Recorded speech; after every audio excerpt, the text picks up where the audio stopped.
दोस्तों SBI clerk mains के बाद अब बारी है एसबीआई पीओ मेंस की। फाइनली इसका एडमिट कार्ड जो है वो आ गया है।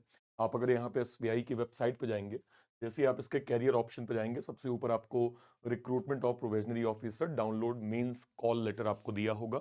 इस पे क्लिक करेंगे, नीचे 5 ऑप्शन आएंगे। जैसे ही आप इस वाले पे क्लिक करेंगे, आपको एसबीआई क्लर्क का यहाँ पे सॉरी एसबीआई पीओ का मेंस का एडमिट कार्ड डाउनलोड का ऑप्शन आ जाएगा। सारे बच्चे एक बार यहाँ पे अपना जो है वो मेंस का जो है वो कॉल लेटर देख लीजिएगा। आपका एग्जाम कब है, एक बार कमेंट सेक्शन में जरूर मेंशन करिएगा। देखिए, इसकी स्ट्रेटजी हम लोगों ने ऑलरेडी डिस्कस करी हुई है। कभी भी पीओ मेंस के जो एग्जाम होते हैं, इसका लेवल जो है as compare to clerical mains हमेशा एक स्टेप अप आता है। आपको ये समझना पड़ेगा कि आप अगर रीजनिंग की मैं बात करूं, जैसे 60 नंबर का पेपर होता है, तो आप 60 बाई 60 कभी नहीं कर सकते हैं, करना भी नहीं चाहिए और ऐसा प्रयास भी नहीं होना चाहिए, शायद नहीं हो पाएगा।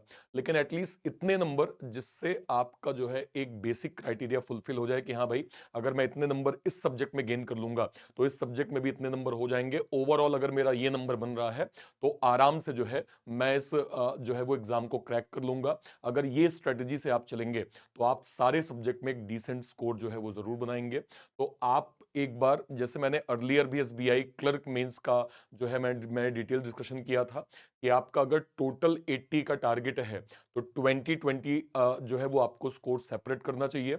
उसमें भी अगर आपको लगता है कि नहीं यार, जीए का एक ऐसा है जो प्रेडिक्टेबल नहीं है कि यार अगर क्वेश्चन बन रहे हैं तो कर कर लेंगे, नहीं बनेंगे तो हम नहीं कर पाएंगे, तो आप ये जो 20-20 मार्क्स है इसको 20-22 या 23 नंबर अदर सब्जेक्ट के कर सकते हैं, चाहे मैथ हो गया, रीजनिंग हो गया, इंग्लिश हो गया, ताकि ओवरऑल एक मैं एग्जांपल क्लरिकल मेंस का दे रहा हूं, आप इस सेम एग्जांपल को अप्लाई कर सकते हैं एसबीआई पीओ मेंस में। तो मेक श्योर करें कि जो आप एग्जाम देंगे स्ट्रेटजी के साथ एग्जाम दीजिए, ठीक है? स्ट्रेटजी वाइज आप एग्जाम देंगे तो उससे बेहतर आपका कुछ भी नहीं हो सकता है, ठीक है?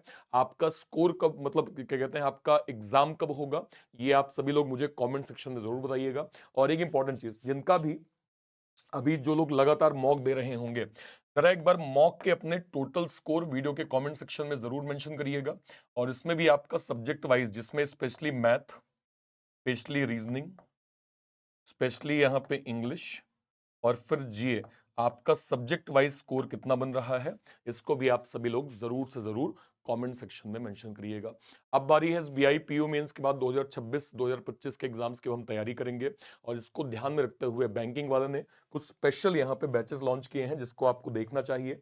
जैसे अगर मैं फिलहाल यहाँ पे देखूं, आईबीपीएस का फाउंडेशन बैच एक चल रहा है जिसमें 2025-26 के सभी IBPS PO, IBPS clerk, RRB PO, RRB clerk, इन चारों बड़े एग्जाम्स का वन स्टॉप सॉल्यूशन ये बैच हो जाएगा।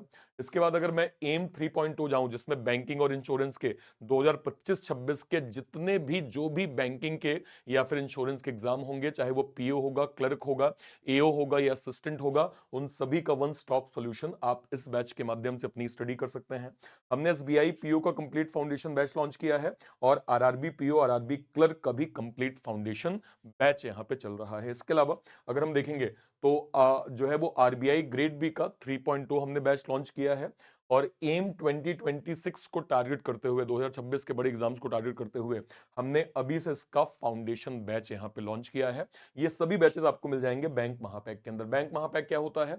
अगले एक साल तक जितने भी banking, insurance, SEBI, NABARD, RBI, इसके जो भी बड़े नोटिफिकेशंस के जो भी बैचेस बनेंगे, वो सब आपको बैंक महापैक के अंदर अगले एक साल तक फ्री ऑफ कॉस्ट मिलने वाले हैं, जिसकी एक साल की फीस जो है वो 2,999 रुपए यहाँ पे रखी गई है, ठीक है? और कोई भी डाउट होता है वीडियो के कमेंट सेक्शन में अपनी बात आप जरूर रखिएगा। टिल देन, जय हिंद, जय भारत, थैंक यू।